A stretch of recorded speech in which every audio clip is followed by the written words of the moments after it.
Good morning, everyone. Welcome to the Hitting the Right Target webinar. My name is Natasha and I'm Events Coordinator at the CMI. I'll shortly be handing over to David, who is running the session today. If you have any questions during the webinar, you can ask them using the live chat box, and we shall answer as many as we can at the end. Today's session is being recorded and will be made available through Management Direct. Now over to David, CHMC Assessment Manager at the Chartered Management Institute. Hi everyone, and welcome to the latest webinar. Today I'm going to be talking about setting targets and goals that matter. And we're not going to be talking a great deal about performance management. That's really a slightly different issue. I want to look at why we're setting targets, how we're setting targets, and who we're setting those targets for. We will touch a little bit on how you manage those as we go through. But I think this is the kind of pre-step, if you like.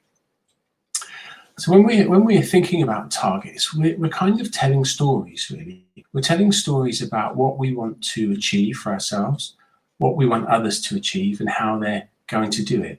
We need to think about this really carefully because it's really important to understand who we're setting goals for. Now, that might be a really strange question. You might think, well, I know I'm setting goals, so I'm setting goals for my team. But I would just challenge you and say, are you setting goals for the right reasons? Are you setting goals to make you look good? Are you setting goals to make you look good in front of somebody else? Are you setting goals because a target needs to be met and work needs to be done, a process that needs to be completed? Just think about why are you setting those goals and what are you trying to achieve from that? Tied up with that really is who are they for? Are they for you? Are they for somebody else? Are they for the individual? And we need to understand this because we need to think about what drives us as an individual, what drives the people that we're asking to do those goals. And if we don't understand that, the goals will never be real goals that matter to the people who you are asked to achieve those goals and matter to you, or indeed matter to the people that are asking you to set them for other people if you're in that kind of environment. And we need to think about, when we're setting goals, is it about getting a job done or is it about finding somebody work? Now, again, this is a really, really important question to ask yourself. It's a really simple one. But in a lot of organizations, we've all seen people that do jobs because it keeps them busy, do jobs because that's the way their predecessor did it. And we can easily say, right, well, we need you to do that better. We need you to do more of those. We need you to do fewer of those, but better quality. We need to think about that. Are we setting goals to keep people busy? Or are we setting goals and targets because the job actually needs to be done? And that's what I mean when I say job done, job found. Are you finding people to work rather than dealing with the situation that they're in, rather than dealing with a situation where perhaps you need to let them go or move them onto a different strand of work? Are you finding them work just to keep them busy and justify their existence? You might think what has that got to do with setting goals? But that's a really, really intrinsic part of this because if you don't understand why you're doing all that, nothing will stick. So when we think about setting goals for ourselves, it's really important to try to understand what drives us. Why do we bother setting goals and what are we trying to achieve by that? There's a couple of points on there that I've highlighted. What's the opposite of love? And you ask people this question and a lot of people will say the opposite of love is hate. That's obvious, isn't it?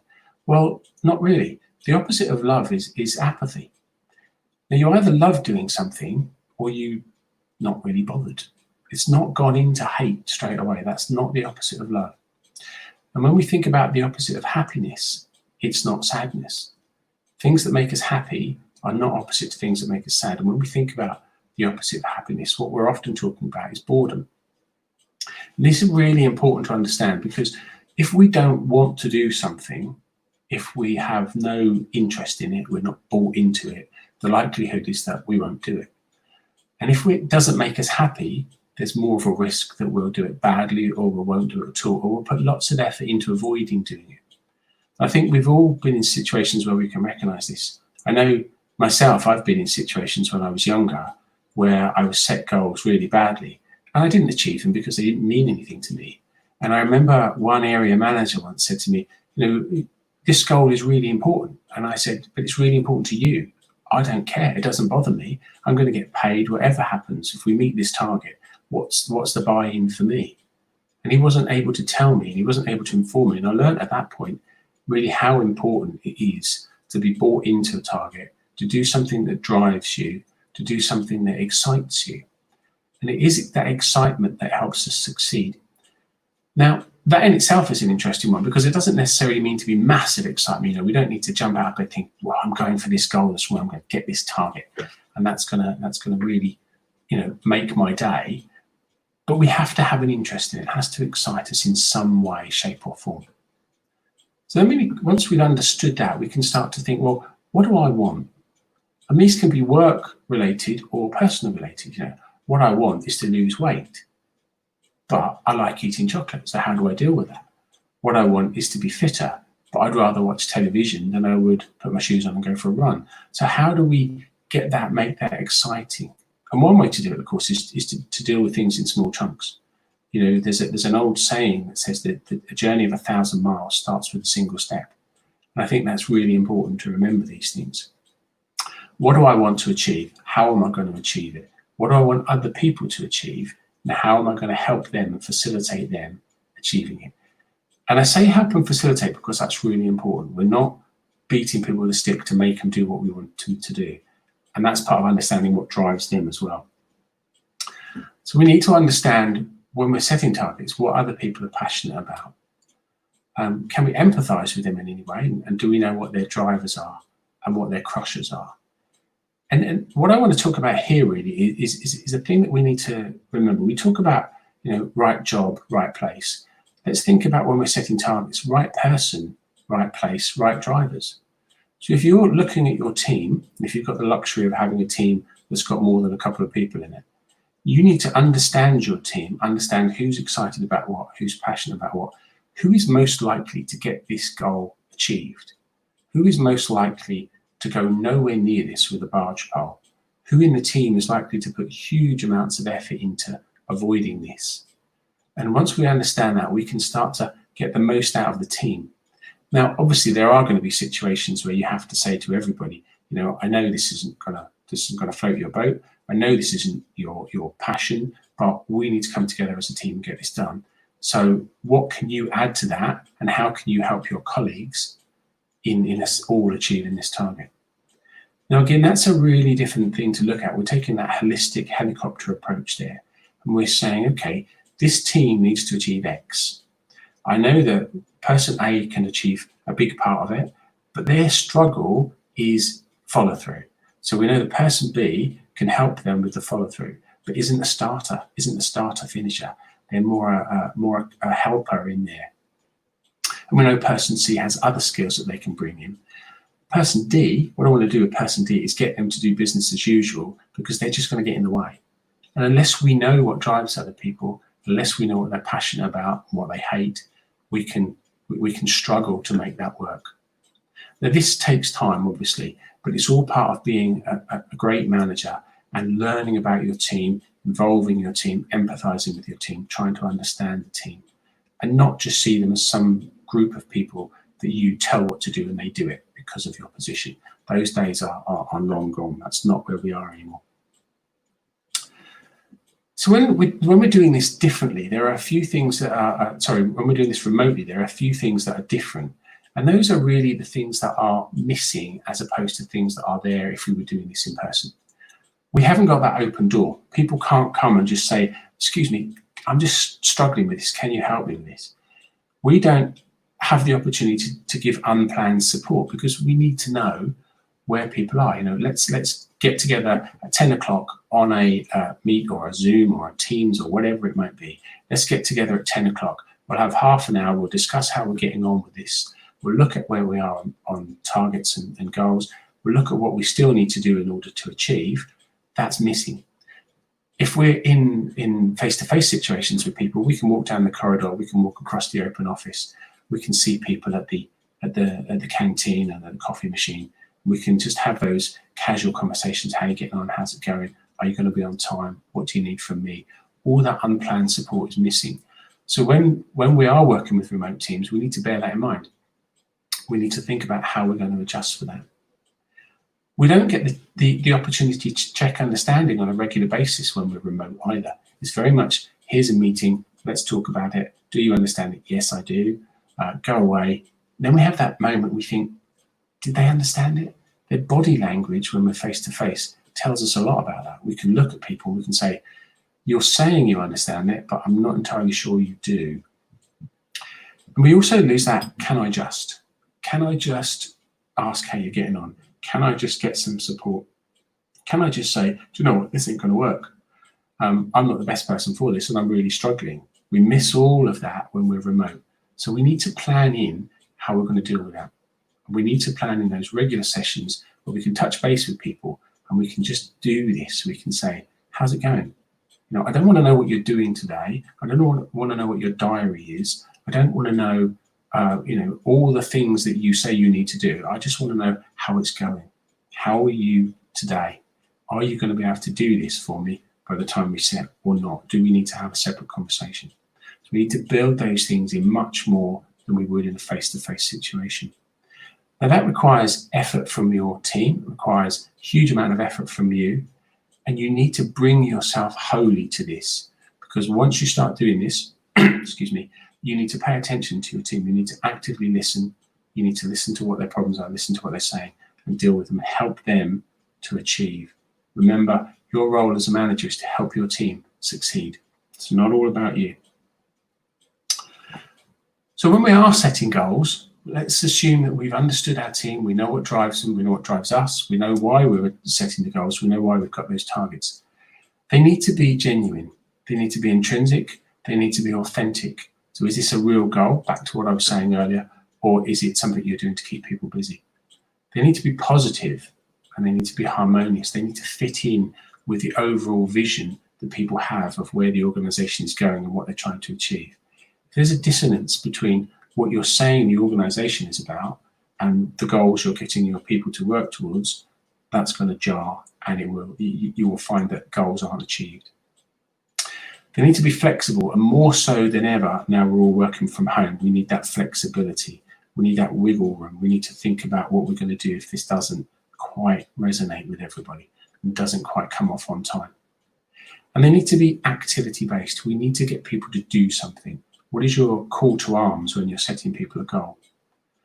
And think about when you're setting those goals, just thinking about authentic again, make sure you're not setting people up to fail. Make sure you're not setting people a goal that you know they won't achieve, so you can do something else with them, and that's your agenda. So come back to that thinking at the beginning, why am I setting this goal? Who am I setting it for? Is it authentic? Is it genuine? If you've got all those things in place, you're more likely to have goals and targets that succeed. Now, goals and targets that succeed need to be meaningful as well, because if you've ever worked in sales, one of the things that happens in sales is you get a sales target, you meet your sales target, it goes up next week. You meet that, it goes up next week. And you get that feeling going on that whatever I do isn't enough, and whatever I do, you're never going to be happy. So we need to bear that in mind when we're setting goals as well. So are they realistic? Are they intrinsic? Are they harmonious? And is there a flexibility involved? Nobody can succeed all the time. When we're setting goals, of course, we all talk about SMART goals. And when we're thinking about SMART goals, the goal needs to be specific. It needs to be measurable. How are we going to know this goal has been achieved? How are we going to know we're making progress towards achieving this goal? It needs to be achievable. Okay, again, don't set people up to fail. It needs to be relevant, needs to chime with the organization, chime with the team, chime with that person's skill set and abilities. And it needs to be time bound. You know, can you get this done as soon as possible? Could be Christmas, could be next Christmas, or it could be tomorrow. But unless we're specific about it, it's never going to happen. Or it will happen at a different time depending on people's different level of understandings. And we haven't got that when we're working remotely, so we need to bear all these things in mind. And when we are working remotely, being smart about our goals is more important than ever. We need to do justice to ourselves, to our organization, and to the team that we're supporting as well. SMART goals also work if it's a personal goal. You know, I mentioned earlier, I want to lose weight or I want to get fit. I want to get fit, so I'm going to run a marathon. That's not going to work, is it? I want to get fit, so what I'm going to do is I'm going to do the couch to 5K, and I'm going to do that within 6 weeks. And I'm going to measure that each week by how much longer I can go without having to stop and have a water break or stop and collapse or call an ambulance or whatever it might be. So I need to know how I'm going to measure it. Is it achievable? Is it relevant to me? Yes, because I want to get fit. 6 weeks, I've set myself that goal because then I can measure it and say, okay, over the last 6 weeks, look how far I've come. I may not have hit it, but look how far I've come. I can now do 4.5K instead of the whole 5K. But it's massive from where I was. So we need to think about those things and support people in that kind of way. We also need to take a helicopter view of things as well. And this takes a special precedence when we're working remotely. We've set our target and goal. We've been specific about it. We make sure we've got communication in place. How are we going to communicate? When are we going to communicate? We're not micromanaging people. So how are they going to know when we want to talk about this goal and their progress towards it? So we set up those regular meetings that I talked about. How do we check understanding? And we get people to feedback, some real basic stuff. This is what I'm saying. What does it mean to you? This is what we need to do. How are you seeing yourself achieving this? Checking that understanding.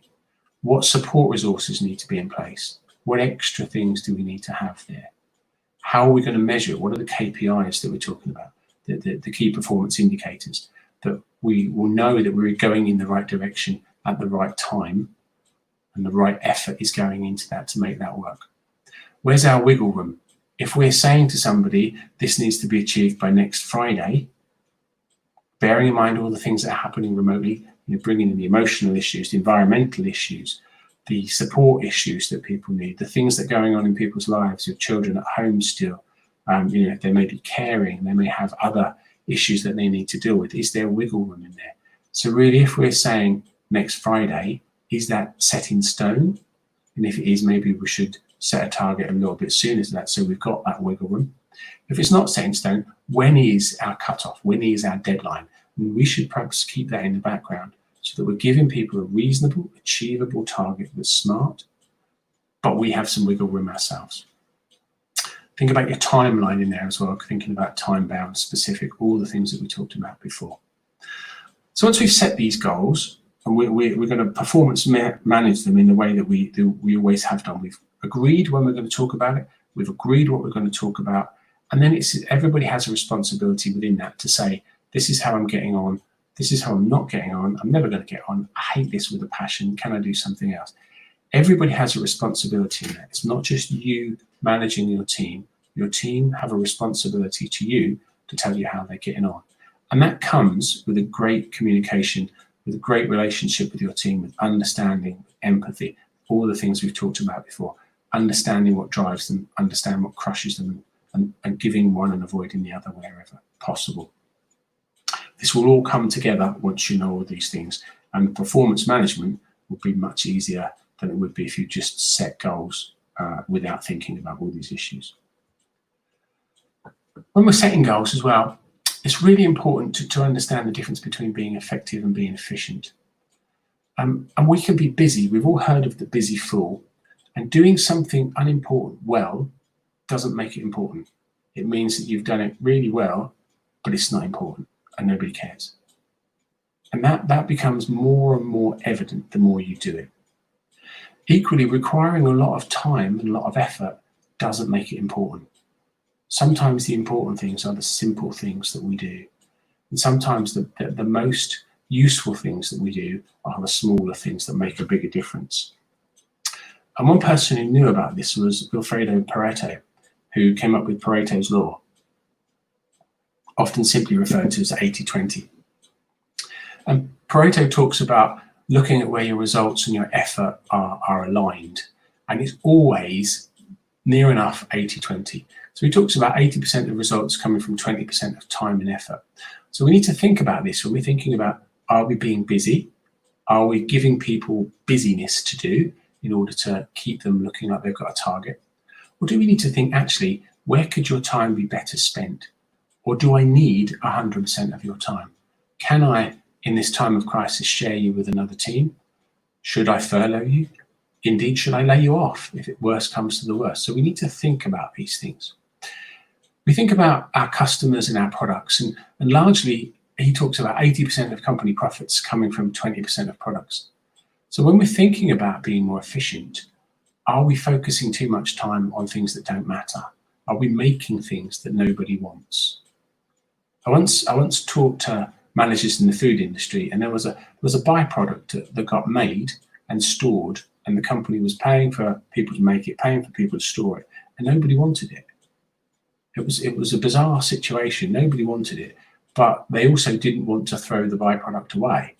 So you had this bizarre situation set up where effort was going in for no apparent reason. We need to think about what's causing us happiness and what's causing us unhappiness. And it will be 20% of what you do causes you 80% of your grief. And you can relate this to teams as well. If you've got a group of people that you support and look after, one of those will give you more grief than the rest of them combined.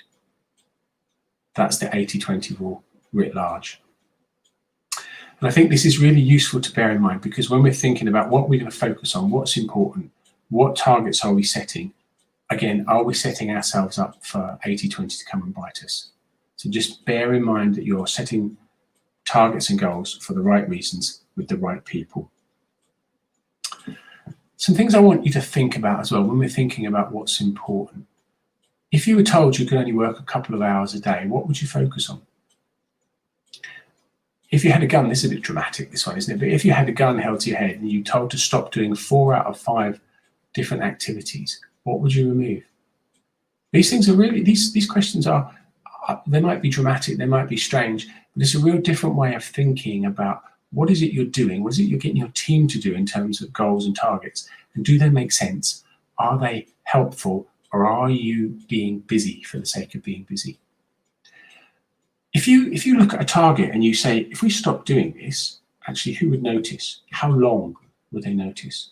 Would they take to notice? And if it takes more than about a week for somebody to notice you stop doing something, you probably don't need to do it in the first place, and you probably don't need to get your team to do it either. And one question you can ask yourself at the end of the day and at the end of the week really is, if I accomplish one thing today to make me happy, what would it be? What would that one thing be? And that's what you need to focus on when you're thinking about goals and targets. And when you're setting targets for other people and you're setting targets for yourself, whatever you do, don't get sucked into the myth of multitasking. Multitasking doesn't work. It means you do a number of things half-heartedly, or you do a number of things badly. You don't do a number of things well when you multitask. It's not humanly possible. It's a myth that was put around with filofaxes and all those things in those days. So avoid that wherever you can. Focus, do the task in hand, move on, do another task. You've set yourself a target, you've set your team targets, and now it's really important to track it. Where we're measuring it, going back to our SMART goals, is it measurable? Yes, it's measurable. So how are we going to do that? Well, we can do a number of things. If it's a team target, we can get people to measure their own performance. We will have systems in place internally where we can measure that. We might have databases, we might have performance trackers, we might have all sorts of things that we're using to do that. But equally, when we're setting a target for ourselves, it's really important to keep track of it. And a couple of good ways, really, are things like journaling. Lots of talk about journaling at the moment, how journaling is good for mental health and well-being, and this is part of it. You can keep notes on a smartphone if you prefer to do things digitally. Have a note facility on your laptop or your iPad or whatever kind of tablet that you use. Other tablets are available, as they say. Another good way of doing it is say it out loud. Tell people. People will hold you to account. Your friends, your family will hold you to account. If you want to lose weight, tell people, I want to lose weight. Then when they see you eating chocolate or reaching for the extra slice of cake, they're more likely to say, you sure that's going to help you with your target? You sure that's going to help you lose weight? You might think, don't tell me I can't have cake. Then you might think, well, actually, is this a realistic target? Do I need to do something else before I even start to think about losing weight? And we can relay all this back to the workplace as well. So think about how you're going to track it, how you're going to make sure you're online. And saying it out loud is one really good way of doing it. The biggest key with targets and with goals is stay hungry. And staying hungry for something that you like, you want, you need, preferably in that order. These are things that, all the things I've talked about: stay hungry for success, stay hungry for achievement, stay hungry for things that make you happy. Then think the same about your team as well. Keep your team in a position where they want to come to work, they want to do this, they want to achieve the team targets, because you're asking them to do the right thing in the right place at the right time. All these things, simple when you talk about them, hard to put in practice, but really worth putting the effort in to make it a success of it. A couple of final things. When we are thinking about making targets, don't make them complicated. Keep them as simple as possible. Perfection is not when there's no more to add, but no more to take away. So once you've set your target, think, is this realistic? Is it overcomplicated? Is it too much in there? Can I pare it down to what is actually the 20% that's going to give me 80% of success, 80% efficiency? Where's that 20% I need to focus on in order to achieve the best goals and targets possible? Bear in mind, the stories that we tell ourselves and the stories that we tell other people are very powerful. So make sure that when we tell those stories, they're true stories. Make sure that you're not fooling yourself when you're setting targets, and you're not setting other people up to fail when you're setting targets. And some really useful resource for all of this really is Stephen Covey's 7 Habits of Highly Effective People. Good resource to have a look at. There are also loads and loads of resources on Management Direct. If you're a member, you will have access to Management Direct. If you're not, I would suggest you contact one of your support team in order that you can get in touch with that and have access to Management Direct. There's loads and loads of resources on there that will help you to set targets, to manage targets, and to manage your team's performance. So that's it for me. I'll hand you back to Natasha. And I believe Natasha might have some questions for me. Thank you, David. Yes, we have had a few questions given to us prior to today, and we have had a few coming through the chat as well. Don't forget, if you do have any questions, please do leave them in the live chat box, and we shall answer as many as we can. So the first question is, do we have to measure success differently when working from home? And if so, how?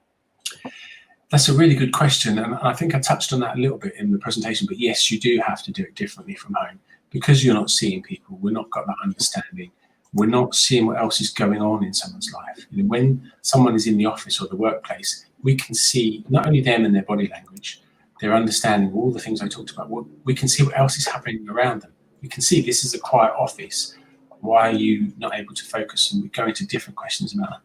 We can see that this is a really noisy workplace, and you may have somebody in the office who's causing a lot of noise, causing a lot of upset. So we can deal with that. That's a separate problem.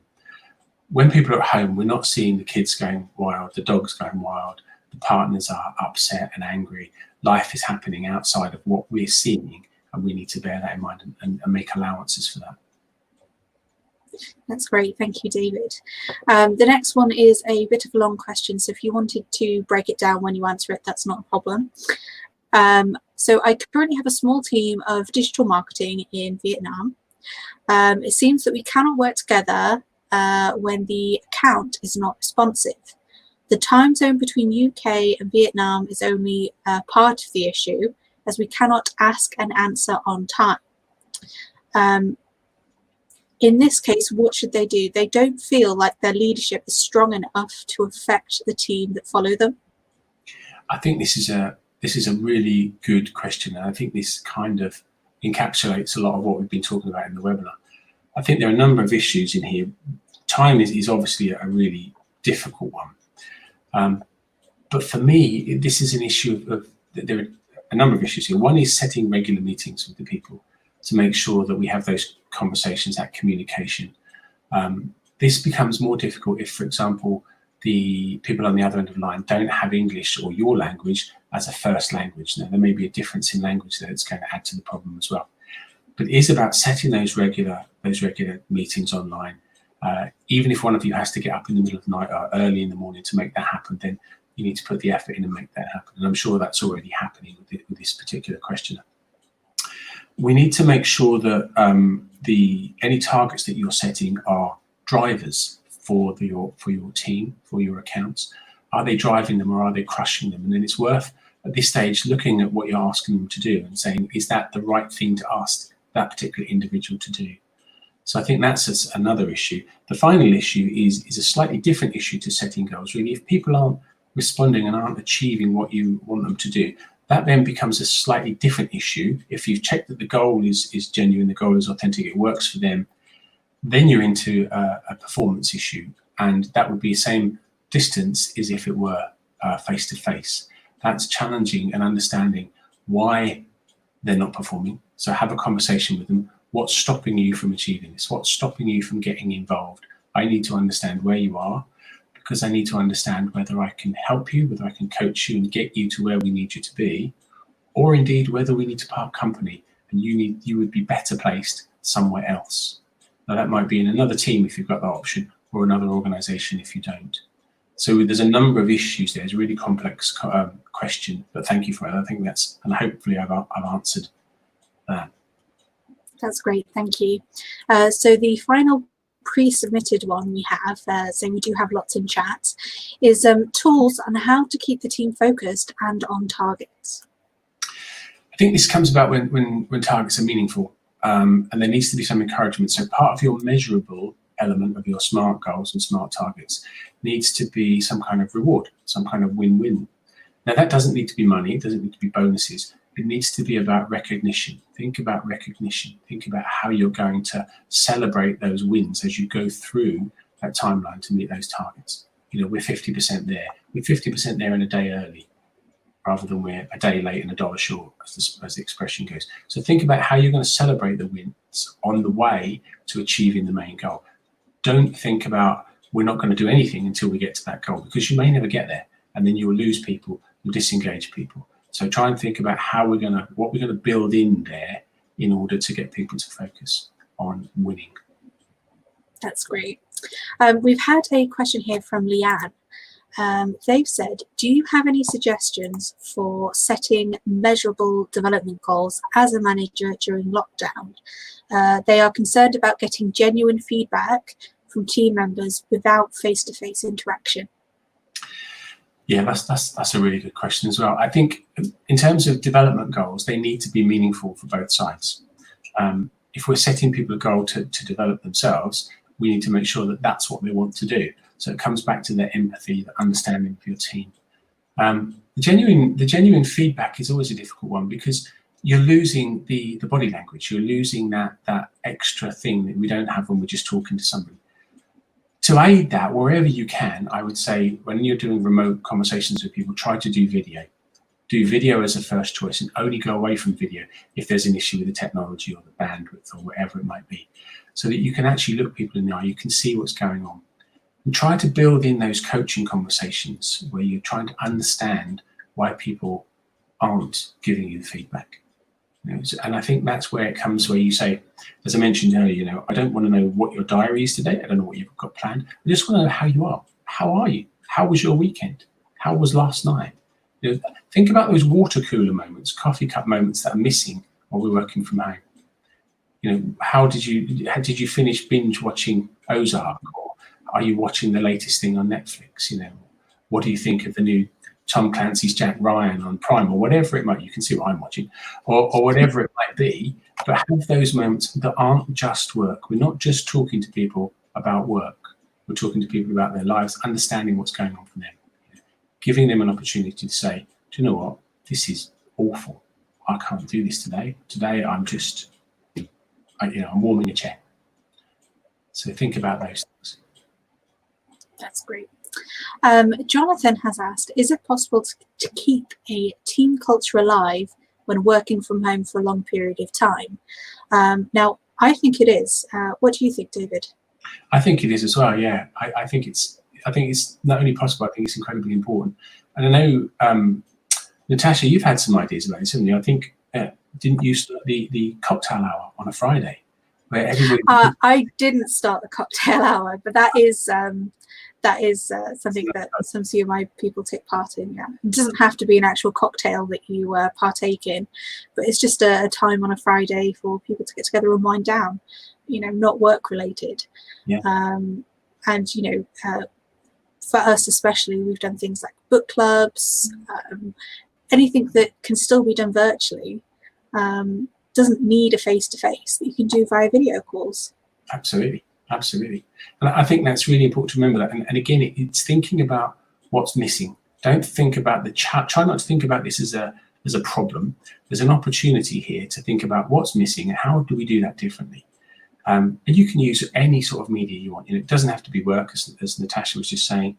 Think about, you could have a TikTok dance off, for example, or you could do some craft together. If people play instruments, have a sing song, have a strum along, whatever it might be. Things that you would do in the workplace, but differently. So if for example, on a Friday night, when everybody finishes work, you all go to the pub, that's an opportunity to have a cocktail hour.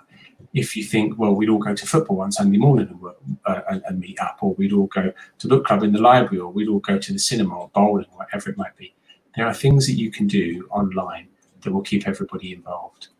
But equally, just as it would be in real life, these can't be mandatory. These have to be optional things that people can attend if they want to. Because again, we don't know what's going on in people's environments, and we have to allow for that as well.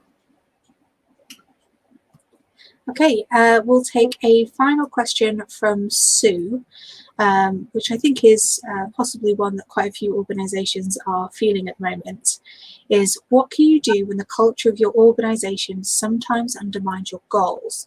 So in this particular case, they're saying that a team member needs training, but funding isn't going to be provided.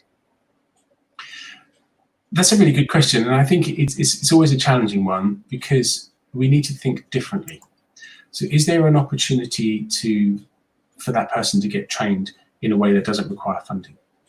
There are, for example, lots of MOOCs available on the internet, massive open online courses, which cover a whole range of issues that don't carry a fee. They're all free. You can purchase a certificate from a lot of them if you want to. By and large, they're free, and you can still get trained. We have resources like Management Direct, which has lots and lots and lots of training material in it, which is free to access if you're a member. So one big benefit there of getting yourself signed up and becoming a member. There are lots of things that you can do that don't involve extra money.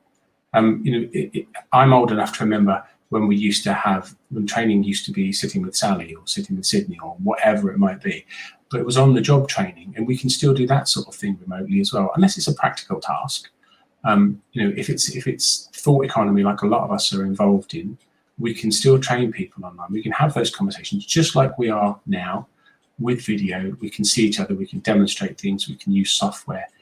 Doesn't always need money.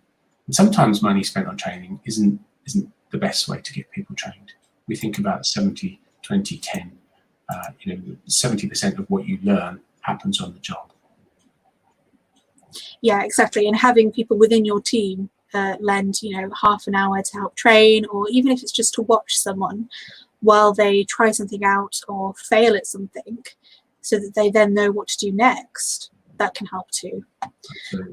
So thank you very much for that, David. That is the last question we'll take, although we have had a lot more. So thank you very much for everyone who has left their question. That's it for today's session. Thank you for everyone who's joined us and participated today. Thank you, David, for your insights and expertise as always. If you're a member of CMI, so you can access Management Direct, which, as we've covered, has a whole range of practical resources to help apply your learnings from today. For anyone new to CMI, or for those who haven't heard of Management Direct, it's full of personal and professional development opportunities, including over 400 videos. It has all of the recordings of all past webinars we've done as well, 5,000 ebooks, and much, much more. So thank you again, and enjoy the rest of your day.